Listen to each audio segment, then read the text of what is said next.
Olá, estamos aqui com a pedagoga arte educadora, mestre em sistemas cognitivos e mídias interativas, Maria Márcia, que veio colaborar com nós do Horário Nobre para esclarecer algumas questões sobre a influência das novelas infantis. Primeiramente, a gente gostaria de agradecer, Maria Márcia, a sua presença aqui para estar esclarecendo para a gente.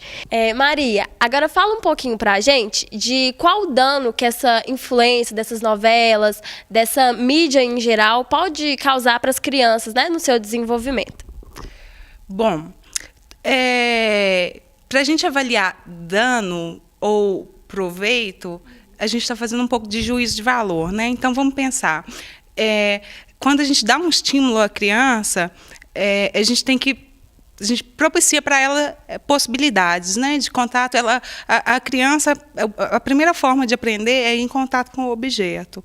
Então, quantos mais objetos ela tem contato, mais ela se desenvolve. Se ela tem contato com um número menor de objetos, ela vai se desenvolver menos, porque ela vai ter menos parâmetros para fazer relações e, no momento posterior, ampliar o desenvolvimento cognitivo dela e entrar para o mundo da fantasia, ela vai ter menos elementos para fantasiar aí nesse mundo e relacionar. E, posteriormente, quando ela chega já lá na adolescência, no pensamento abstrato, quando ela vai fazer juízo de valor, se ela recebeu um estímulo a vida inteira dizendo que existe um modelo que é um único certo, que contém uma verdade absoluta, isso, talvez a gente possa falar de dano nesse sentido, que não é um estímulo que vá possibilitar ela reflexão, comparação entre as coisas e uma tomada de decisão a partir de uma reflexão mesmo, né, que ela faz, de uma opção dela e não de um modelo imposto.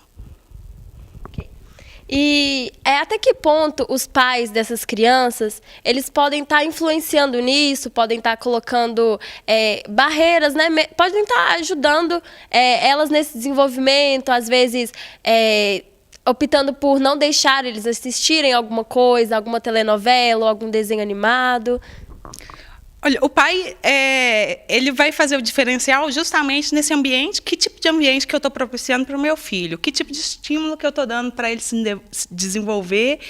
E como eu estou lidando com isso? Por exemplo, não é saudável eu simplesmente dizer para minha filha que ela não pode fazer isso. Qual que é a primeira palavra que o menino aprende? Basicamente, não. Porque a gente sempre olha para o menino e fala, não. Não. Ele levanta a mão e a gente fala, não. Então, num primeiro momento, a criança não reflexiona, ela obedece à ordem porque ela tem uma relação afetiva com essa pessoa e ela não quer magoar essa pessoa. Automaticamente, ela internaliza um não. Só quando ela entra na fase de reflexão, a fase dos porquês, ela vai dizer, quando você fala não, ela vai dizer, por que não? Por que não? Mas por que isso? Por que azul? Por que 10? Por que 8? Né? Então,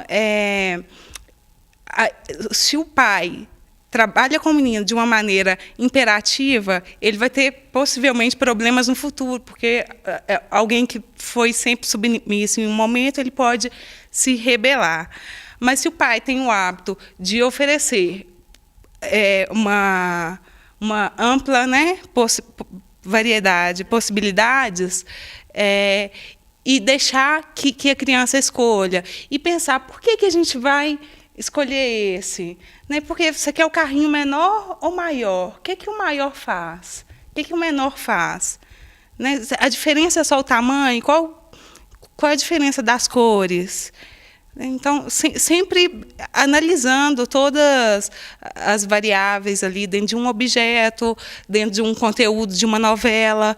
Por que o menino bateu no outro? Por que os outros riram quando ele chorou ou quando o outro apanhou? Esse tipo de reação, né? E qual é a idade que as crianças sofrem mais impacto com essa influência? Entre os os 2 e 4 anos é a fase que a criança começa a fantasiar. Ela não reflete, mas ela cria um mundo de fantasia. Então, nesse momento, é muito propício. Ela observa muito, ela centra a atenção dela. Então, ela fica muito suscetível a toda a influência que ela recebe.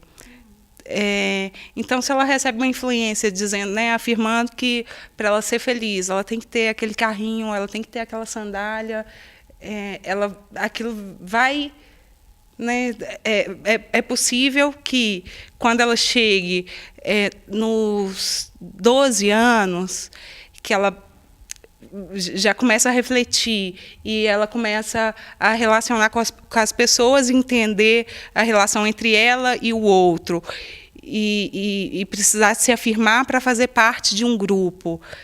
Tem a questão da identidade. Então, ela vai saber que, por exemplo, se ela não corresponde a um modelo padrão, se ela seja socioeconômico, seja estético, ela vai querer compensar isso com produtos. Isso é muito representado, a gente vê essas representações muito claramente dentro das novelas, né, com padrão estético, como que é o gordinho, o que veste o pobre, o que veste o rico. Isso é muito, né, fica muito nítido. Então, às vezes, para o gordinho ser compensado o fato dele ser gordinho, mas para o gordinho ser aceito, ele tem que ter algum produto que vai compensar, que vai dizer, vai dar um certo status para ele, que compensa o fato dele não ser esteticamente agradável. Nessa etapa também tem a influência da novela e do marketing é muito grande. Bom, então gostaria de agradecer a sua presença, Maria Márcia, por essa colaboração aqui, né, no nosso blog, o Horário Nobre, que essa entrevista foi para responder a enquete que a gente colocou sobre novelas infantis. Eu que agradeço o convite. Boa noite.